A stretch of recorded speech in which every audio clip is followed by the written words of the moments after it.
Guys, welcome back to my morning vibes. ഇന്ന് നമ്മൾ ഉണ്ടാക്കാൻ പോകുന്നത് മക്രോണിയാണ്.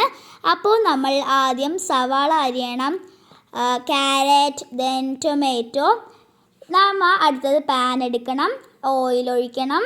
അത് കഴിഞ്ഞ് നമ്മൾ ഓണിയൻ ഇടണം. ഓണിയൻ ഇട്ട് നന്നായിട്ടൊന്ന് വഴറ്റി എടുക്കണം. അത് കഴിഞ്ഞ് നമ്മൾ തക്കാളി ആഡ് ചെയ്യണം.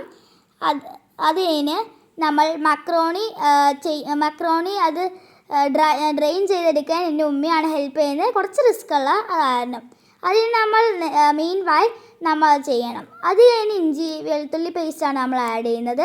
അത് ആഡ് ചെയ്യാൻ ചെറുതായിട്ടൊന്ന് മറന്നുപോയി. അപ്പോൾ എനിക്ക് എൻ്റെ മോമാണ് എടുത്തു തന്നത്. അത് കഴിഞ്ഞ് അത് നമ്മൾ നന്നായിട്ട് മിക്സ് ചെയ്യണം, നന്നായിട്ട് വഴറ്റണം. Mix mix mix. അത് കഴിഞ്ഞ് നമ്മൾ ഇത്തിരി ക്യാരറ്റ് ആഡ് ചെയ്യണം. അത് കഴിഞ്ഞ് മിക്സ് മിക്സ് മിക്സ്. അത് കഴിഞ്ഞ് കുറച്ച് നേരം അടച്ചു വെക്കണം. അത് കഴിഞ്ഞ് നമ്മൾ തുറക്കുമ്പോൾ നല്ല മണം വരും. അപ്പോൾ നമ്മൾ കുറച്ച് മസാലപ്പൊടികൾ ആഡ് ചെയ്യണം. മുളക് പൊടി, മല്ലിപ്പൊടി, ഉപ്പ്, പിന്നെ അല്പം മാഗി മസാലയും കൂടി ആഡ് ചെയ്യണം. പിന്നെ അതിന് മക്രോണി ഇട്ട് മിക്സ് മിക്സ് മിക്സ് നന്നായിട്ട് മിക്സ് ചെയ്ത് കുറച്ച് നേരം അടച്ചു വെക്കണം. നമ്മുടെ മക്രോണി റെഡിയായി. അപ്പോൾ ബൈ.